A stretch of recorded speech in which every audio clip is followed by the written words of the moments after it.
Assalamualaikum warahmatullahi wabarakatuh. Alhamdulillah, segala puji syukur kehadirat Allah Subhanahu wa taala. Shalawat serta salam semoga tetap terlimpahkan ke haribaan Nabi besar Nabi Muhammad sallallahu alaihi wasallam.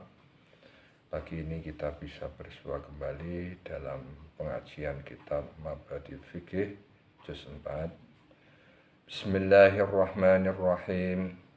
Sholatul musafiri ai hadhihi sholatul musafiri, utawi iki iku mertelaken salate wong kang lelungan. Pembahasan kali ini menjelaskan tentang tata cara sholat bagi orang yang bepergian. Al-qasru utai sholat qasar iku ya juzu wenang apa al-qasru lil musafiri kedue wong kang lelungan, safaron kelawan lunga tawilan kang suwe to kang adoh, marhalataini kelawan kira-kira rong marhalah rong pos.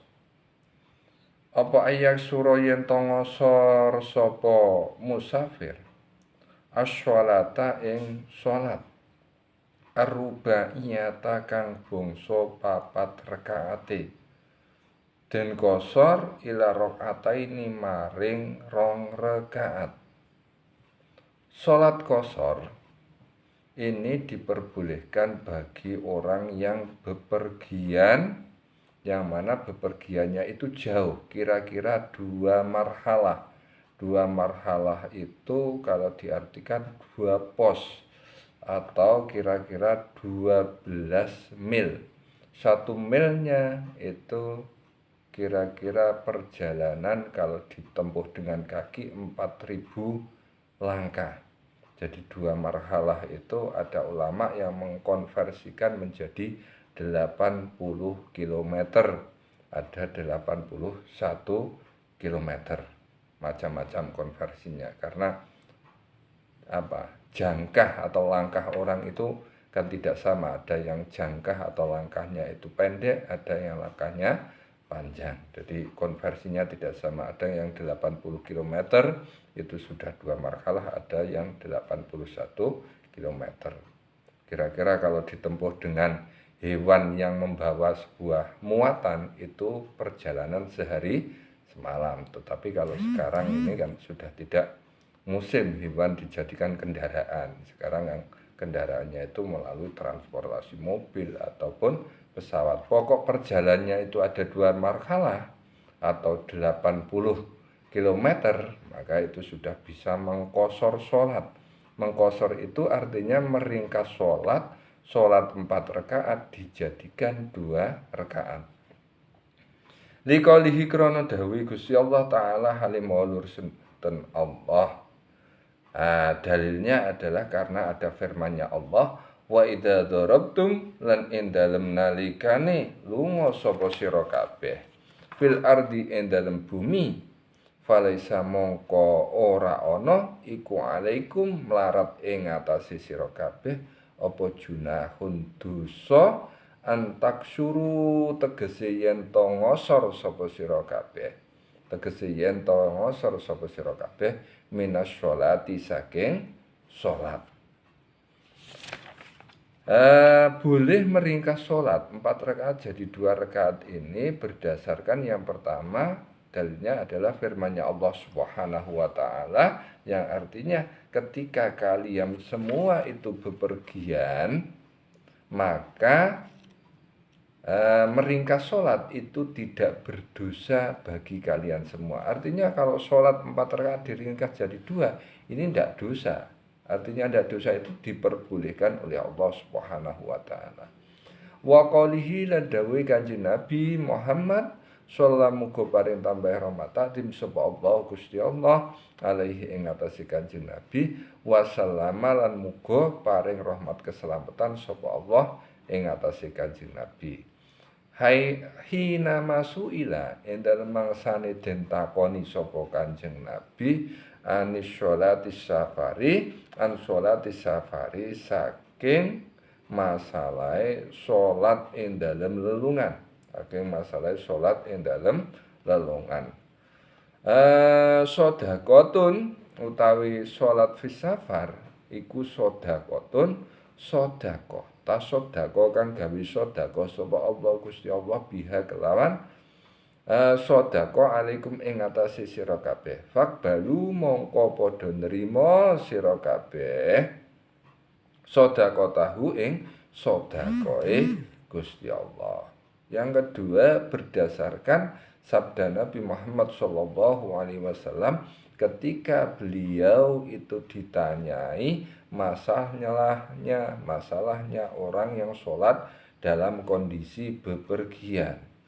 Dawuhnya Kanjeng Nabi, sholat dalam bepergian itu seperti sodakoh. Yang sodakoh adalah Allah, maka terimalah sodakohnya Allah. Jadi sholat dalam bepergian itu boleh dikosor. Itu kalau diumpamakan seperti sodakohnya Allah bagi umat muslim. Maka kita harus menerimanya. Artinya rukhsah, keringanan untuk mengkosor sholat itu ya sebaiknya diterima.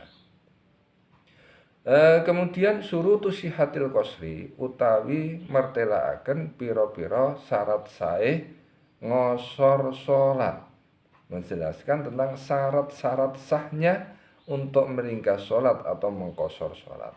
Al awwalu utai kang awal iku ayakuna yen to ana apa as-safaru lelungan iku fi ghairi maksiatin ing dalem sakliyane maksiat. Syarat sah untuk mengkosor sholat yang pertama hendaknya bepergiannya itu bukan dengan tujuan untuk bermaksiat. Jadi tujuannya itu tujuan-tujuan yang baik, bukan tujuan untuk bermaksiat. Ataupun di tengah perjalanan, kalau tujuannya baik, kemudian di tengah perjalanan itu mengerjakan maksiat, satu perbuatan yang maksiat kepada Allah, maka ya tidak diperbolehkan untuk mengkosor sholat. Asani utai kang kaping pindho iku ayan wiya yen to niat sapa musafir al qasra ing ngosor salat mal ihrami ing dalem sertane takbiratul ihram. Yang kedua, hendaknya niat untuk mengkosor salat pada waktu takbiratul ihram. Biasanya diucapkan dengan qasron fardhon lillahi ta'ala. Itu ada kata-kata kosron, itu namanya adalah niat untuk mengkosor sholat. Asalisu utai kang kaping telu iku alaya tamma yen to ora makmum sapa musafir bimuqimin kelawan wong kang salat sampurna to salat te wong kang mukim. Yang ketiga, ini hendaknya bagi orang yang mengkosor sholat tidak boleh untuk bermakmum kepada orang yang sholat dengan cara menyempurnakan sholat. Misalnya ada orang yang bepergian niat mengkosor sholat tapi dia makmum kepada orang yang sholatnya itu sempurna atau sholatnya sebagaimana sholatnya orang yang ada di rumah. Ini tidak diperbolehkan. Al-jam'u utawi iki iku mertelaken jamak salat fi safari ing dalem lelungan. Wa yajuzu lan wenang apa al-jam'u jamak salat fi safari ing dalem lelungan atau wili kang suwe. Fa yajma'u mongko kena jamak sapa musafir baina dhuhri ing dalem antarané salat zuhur wal asyri lan salat asar. Wa bainal maghribi lan ing dalem antarané salat maghrib wal isya ilan salat isya takdiman kelawan jamak takdim wa takhiran lan jamak takhir. Menjelaskan tentang menjamak salat atau mengumpulkan dua salat jadi satu dalam kondisi bepergian. Jadi orang yang bepergian jauh, kira-kira tadi ukuran 2 marhalah atau 2 pos atau 12 mil, kira-kira kalau dikonversi 80 km, ini boleh untuk menjamak sholat. Artinya mengumpulkan dua sholat jadi satu. maka boleh kita menjamak sholat duhur dengan sholat asar, sholat maghrib dengan sholat isya. Yang tidak boleh itu asar dijamak dengan maghrib, subuh dijamak dengan duhur, ini tidak boleh. Yang boleh adalah duhur dijamak dengan asar, dikumpulkan dengan asar, maghrib dijamak dengan isya, artinya dilakukan bersamaan dengan sholat isya. Baik menjamaknya itu jamak takdim ataupun jamak takhir. Jamak takdim itu artinya apa? Sholat asar dilaksanakan di waktu duhur atau sholat isya dilaksanakan di waktu maghrib. Surutu jam'i takdimi utawi iki iku mertelaken pira-pira syarate jamak takdim. Al awal utai kang awal iku at-tartibu urut-urut.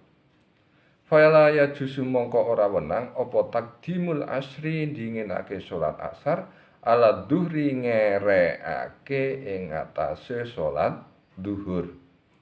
Walal isya ilan ora kena dinginaken salat isya alal maghribi ngerekaken ing atase salat maghrib.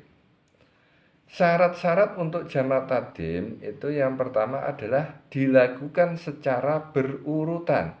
Artinya kalau menjamak duhur dan asar dengan jamak takdim, maka duhur harus dilakukan lebih dahulu baru asar. Tidak boleh dibalik, asar dulu baru duhur, ini tidak boleh.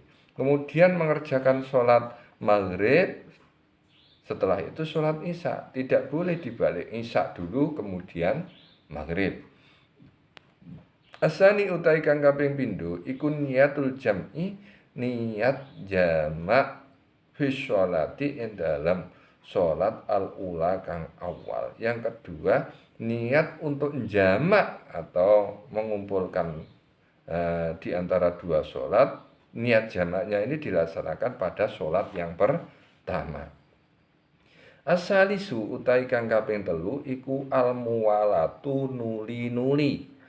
Nuli-nuli bihai sulayaf silu kelan sekirane ora misah sapa musafir bainahuma ing dalem antarane salat loro bima kelawan wektu yasau kang amot apa mah rakaataini ing 2 rakaat.